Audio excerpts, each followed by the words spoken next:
Hello guys! Welcome back to ABC General Hospital Spoilers channel. Today we will dive into the thrilling developments unfolding on Thursday, July 24th, where secrets unravel, alliances shift, and unexpected twists keep Port Charles on edge.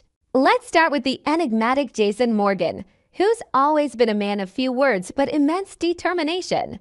In this episode, Jason finally opens up about a startling encounter that has him convinced he's onto something big.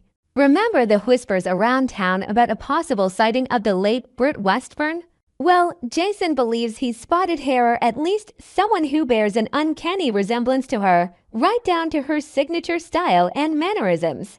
This isn't just a random hunch. Jason's instincts, honed from years of navigating the dangerous underbelly of Port Charles, tell him there's more to this than meets the eye. He'll confide in his longtime ally, Carly Spencer, sharing every detail of the sighting, from the fleeting glance at the airport to the mysterious flight details that don't add up. Carly, ever the fierce protector of her inner circle, is expected to rally behind Jason without hesitation, offering her resources and unwavering support. Imagine the scene, the two of them huddled in a dimly lit corner of the Metro Court, mapping out their next moves. Our insiders speculate that Jason might rope in tech wizard Damian Spinelli to dig deeper into the flight manifests, passenger lists, and any surveillance footage that could confirm if this Brit is a ghost from the past or a clever imposter with ulterior motives. Perhaps this look-alike is tied to some forgotten Westburn family secret, like a long-lost twin or a surgical doppelganger created in a shady lab, adding layers of intrigue to Jason's quest for the truth. Shifting gears to the ever-dramatic Nina Reeves, who's never one to shy away from stirring the pot in Port Charles. On this Thursday, Nina decides to pay an unexpected visit to Drew Kane, and while her exact intentions remain shrouded in mystery, it's clear this isn't a casual drop-by for coffee. Could it be that Nina's maternal instincts are kicking in, prompting her to confront Drew about the escalating family tensions? The promo teases a heated exchange where Nina drops a bombshell. Someone was targeting their baby. This line points directly to the recent chaos involving Sasha Gilmore and the innocent child caught in the crossfire, suggesting Nina might be piecing together a puzzle of sabotage. Inventing a fresh angle, perhaps Nina has uncovered clues from anonymous tips or overheard conversations at Crimson Magazine, leading her to suspect foul play aimed at undermining Michael Corinthos as a parent. In a twist of irony, Nina could be defending Michael here, arguing that external forces are at work rather than any paternal shortcomings. But here's where it gets juicy. Rumors swirl that Nina might even point fingers at Drew himself, especially after Liesl Obrecht's pointed observations about Willow Tate's suspicious reactions. Obrecht, with her sharp wit and no-nonsense demeanor, had noted Willow's devious glint when news broke about Sasha fleeing with the baby, planting seeds of doubt in Nina's mind. Yet, in a surprising turn, we believe Drew is innocent in this particular scheme. His hands are clean, focusing instead on his political ambitions and personal entanglements. Expanding on this, maybe Nina's visit uncovers a hidden audio recording or a misplaced document that hints at Willow's independent actions, driven by her own desperation to control the narrative around her family. This conversation could escalate into a full-blown debate about loyalty, betrayal, and the lengths people go to protect their loved ones, leaving Drew reevaluating his alliances in the Corinthos clan. Now, delving deeper into the troubled psyche of Willow Tate, this episode promises to expose just how far her moral compass has strayed. Teasers reveal that Portia Robinson steps in with a shocking revelation, likely continuing her role as a confidant by disclosing Drew's underhanded plans to target Michael in their ongoing custody battles. Portia, with her medical expertise and ethical grounding, might share specifics like manipulated evidence or coerced testimonies that Drew hopes to use against Michael. However, Willow's response is anything but remorseful. Instead, she justifies her stance with a chilling retort: "Michael didn't fight fair. Why should I?" This line underscores Willow's descent into a warped sense of justice, where ends justify means. Perhaps influenced by her past traumas and the high-stakes world of Port Charles politics. Adding inventive details, Imagine Willow reflecting on her leukemia battle and how it reshaped her views on fairness, leading her to rationalize extreme measures like secretly orchestrating events to scare Sasha Awasic as anonymous threats or staged incidents that forced Sasha to grab the baby and run. This behavior doesn't just raise eyebrows.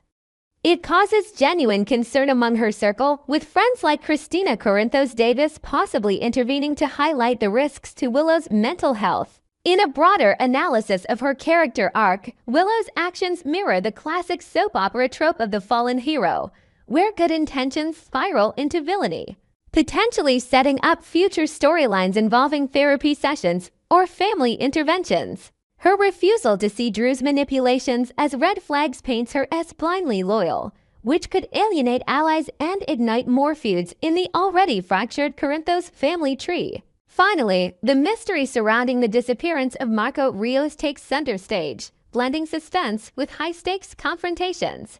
As the plot thickens, we'll see international intrigue when Jen Sidwell engages in a tense discussion with Ada Justine Turner, possibly negotiating deals or exchanging intel about Marco's whereabouts in exchange for leniency in unrelated cases. Sidwell, known for his shadowy dealings and global connections, might hint at underground networks involved in Marco's vanishing, adding an element of international espionage to the mix. Think hidden safe houses in exotic locales or cryptic messages from anonymous sources. Meanwhile, Sonny Corinthos pulls his son Dante Falconeri aside for a conversation that's anything but routine. Sonny warns, "This is a conversation we don't want to have," suggesting layers of reluctance, perhaps tied to mob secrets or personal regrets that could implicate the Corinthos empire in Marco's fate. Inventing new elements, this chat might reveal Sonny's own investigative leads, like a tip from an old informant about Marco being held in a remote warehouse on the outskirts of Port Charles, guarded by hired thugs. The episode could climax with Lucas Jones arriving at a mysterious address, key in hand, calling out, "Are you in there?"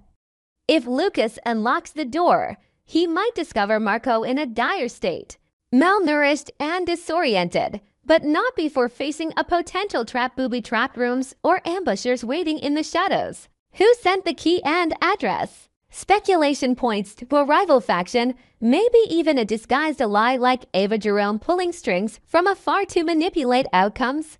Next, we will explore the explosive drama surrounding Willow Tate's impending wedding to Drew Kane, where a shocking revelation from Curtis Ashford could shatter everything just moments before the vows. Kicking off this week's high-stakes storyline, Curtis Ashford is poised to deliver a devastating blow by informing Willow Tate of the steamy affair between her fiancé, Drew Kane, and the fiery Nina Reeves.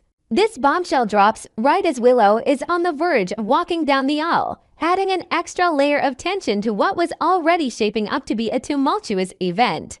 Picture the scene: Willow, adorned in her elegant white gown with delicate lace accents and a veil that whispers of forgotten dreams, adjusting her bouquet of fresh lilac in the opulent bridal suite at the Metro Court Hotel. Suddenly, Curtis storms in, his face etched with determination and a hint of reluctance, driven by a sense of justice after Drew's own manipulative tactics in past feuds. Inventing a fresh twist, perhaps Curtis has stumbled upon incriminating evidence like a hidden love letter or a digital trail of flirtatious emails from Nina's Crimson office, which he feels compelled to share to prevent Willow from making a life-altering mistake. This act of intervention isn't just about revenge.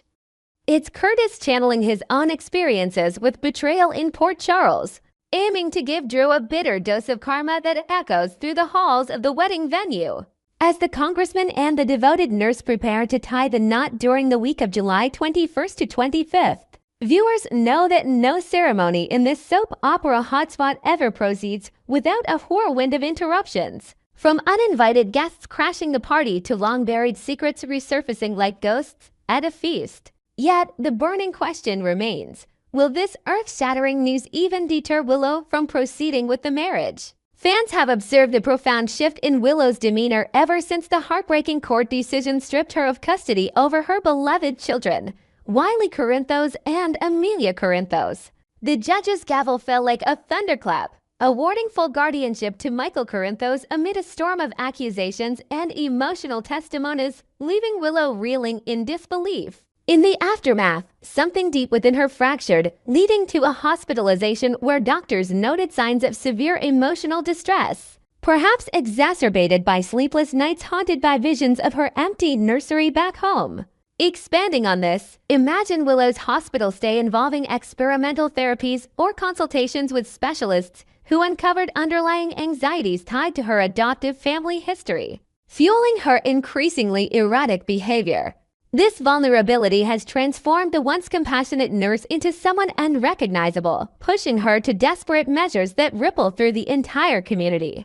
Compounding the tragedy, Willow's downward spiral manifested in her fixation on Sasha Gilmore's innocent newborn, Daisy Gilmore, whom she began targeting in subtle yet sinister ways. Whispers around Port Charles suggest Willow orchestrated anonymous warnings or planted doubts in Sasha's mind about the town's safety, ultimately driving the terrified mother to bundle up her baby and flee to a secluded cabin in the nearby countryside for protection. Adding inventive details, perhaps Willow enlisted unwitting accomplices, like a hospital colleague who unknowingly passed along misleading information about potential threats from old Corinthos enemies, all in a bid to isolate Daisy and position herself as a potential caregiver. The moment Willow learned of Sasha and Daisy's abrupt departure via a hurried phone call from a mutual friend, her reaction was chilling. A slow, unsettling smile spread across her face, as if a dark satisfaction had taken hold. This eerie expression didn't escape the keen eyes of Liesl Obrecht, who, with her trademark bluntness and medical intuition, immediately flagged it as a red flag.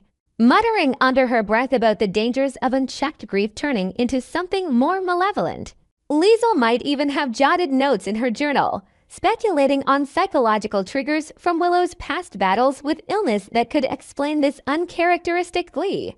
Given Willow's altered state and out-of-character actions, Curtis's revelation about the affair might fall on deaf ears, prompting her to dismiss it entirely and forge ahead with the wedding. Her mental health, teetering on the edge like a fragile glass ornament, could lead to outright denial, with Willow accusing Curtis of fabricating lies out of jealousy or loyalty to Michael, her voice rising in a mix of anger and tears as she clutches her wedding veil. In this fragile mindset, she might rationalize the information as just another obstacle in her path, choosing instead to cling to the illusion of stability that marriage to Drew represents. Delving deeper with new elements, envision Willow experiencing vivid flashbacks during this confrontation, reliving moments from her leukemia ordeal where Drew stood by her as a pillar of support, blinding her to his flaws and reinforcing her decision to proceed. Desperation plays a key role here too. Willow firmly believes that aligning with Drew's influential status as a congressman and/or a media head will bolster her chances in appealing the custody ruling, perhaps by leveraging his connections to sway judges or hire top-tier lawyers specializing in family law disputes. On the flip side, there's a tantalizing possibility of an even wilder twist lurking in the shadows, as some dedicated General Hospital enthusiasts theorize that Willow is grappling with dissociative identity disorder, a condition that could explain her erratic shifts in behavior. This hidden affliction might stem from suppressed traumas, like the revelations about her true parentage or the stresses of her medical history, manifesting in alternate personalities that emerge under duress. In this scenario, upon hearing Curtis's bombshell, one of these other selves could seize control, perhaps a bolder, more vengeful alter ego named Willow's Shadow, who views the marriage as a strategic power move rather than a romantic union. Inventing further, this personality might even whisper internal monologues during the ceremony, urging Willow to say "I do" with a steely resolve, ignoring the affair's implications and focusing solely on reclaiming her family. Such a development would add psychological depth, turning the wedding into a battleground of the mind, where Willow's fragmented psyche dictates an outcome that shocks everyone from the officiant to the assembled guests. Next, we will uncover the latest buzz surrounding one of Port Charles' most beloved characters, Maxie Jones, and the actress who brings her to life in ways no one else could. In the vibrant world of soap operas, where loyalties run deep and characters become like family, fans often develop fierce attachments to the actors who embody their favorites. Just as parents might favor one child over another in subtle ways, viewers of ABC General Hospital stake their claims on the stars who light up the screen in Port Charles. These performers don't just act. They infuse their roles with a unique essence that makes them seem irreplaceable, turning casual watchers into devoted defenders. Take, for instance, the electric Kirsten Storms, whose portrayal of the spirited Maxie Jones has captivated audiences for decades. While recasts are a staple in the ever-shifting landscape of daytime drama, think of the times beloved faces have been swapped out due to scheduling conflicts or creative shifts. Actors carve out a niche so profound that imagining anyone else in their shoes feels like a betrayal. Storms falls squarely into this category, having transformed Maxie into a multifaceted icon of fashion, business acumen, and unyielding resilience. Adding a fresh layer to this, picture Maxie's evolution from a troubled teen entangled in family scandals to a powerhouse editor at Crimson magazine. Navigating corporate intrigue and romantic entanglements with the likes of Nathan West and Peter Auguster, lines that Storms has navigated with such authenticity that fans have petitioned online for her to win awards, highlighting her as the heartbeat of Port Charles' social scene. Though Kirsten Storms wasn't the original actress to step into Maxie Jones' stylish heels, that honor goes to earlier performers who laid the groundwork she has owned the role for an impressive 20 years, making it her own through thick and thin.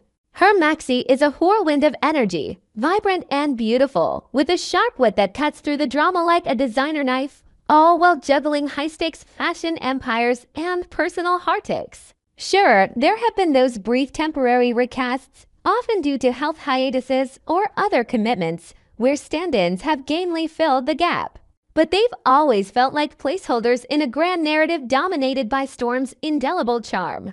Inventing an exciting new element, imagine if during one of those times, Maxie had a crossover dream sequence with characters from sister soaps like The Bold and The Beautiful, where Storm's absence highlighted her irreplaceable flair, perhaps a fictional fashion showdown involving Professor Henry Hank Dalton as a guest judge. Blending intellectual depth with Maxie's savvy style to underscore why no one else could pull off her quirky confidence. For many fans, including those who adore intricate character dynamics like Rocco Falconeri's youthful adventures, Storms is synonymous with Maxie.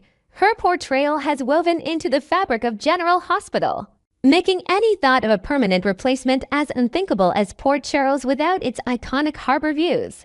The soap world was recently set ablaze with swirling rumors about Kirsten Storms' status on ABC General Hospital, sparking a frenzy of speculation across social media platforms and fan forums. Earlier this month, whispers turned into outright alarms as reports surfaced claiming Storms was bidding farewell to the long-running series, prompting questions about the timing, the reasons, and what it might mean for Maxie's ongoing arcs. Who would step in? What plot twists would justify her departure? When exactly would this shakeup hit the airwaves? And why now, amid Maxie's entanglements in family feuds and professional rivalries? To quell the storm, Storms herself took to a heartfelt video message, directly addressing her devoted followers with the candor and warmth that mirror her character's spirit. Expanding creatively, envision this video not just as a simple announcement, but as a polished production filmed in her cozy home office. Surrounded by mementos from her GH days, like a framed photo from Maxie's wedding to Nathan, or a prop from one of her fashion shoots, adding a personal touch that made fans feel like they were chatting with an old friend over coffee at Kelly's Diner.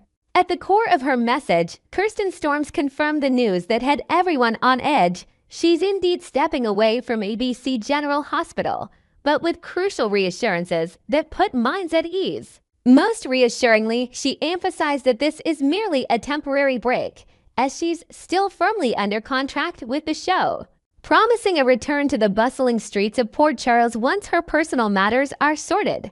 Delving into the details, Storms opened up about the catalyst for her hiatus, a major life change involving a move to the scenic landscapes of Tennessee, where rolling hills and a slower pace await her family. This relocation isn't a sign of burnout or discord.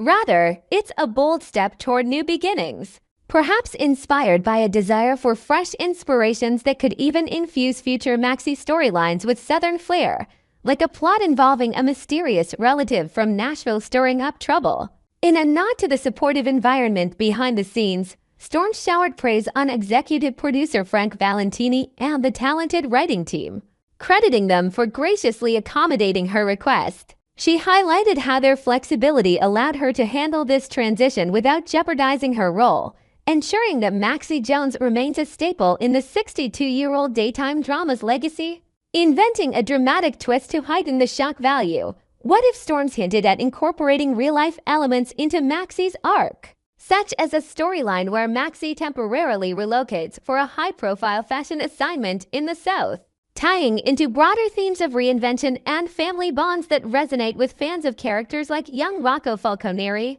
who's navigating his own coming-of-age challenges. Despite the distance her move entails, Kirsten Storms made it crystal clear that her commitment to ABC General Hospital endures, with her contract securing her place as Maxi Jones for the long haul. This long-distance arrangement speaks volumes about the show's adaptability, perhaps involving innovative filming schedules or virtual collaborations that keep her connected to the cast. Fans can breathe easy knowing that Storm's passion for the role hasn't dimmed.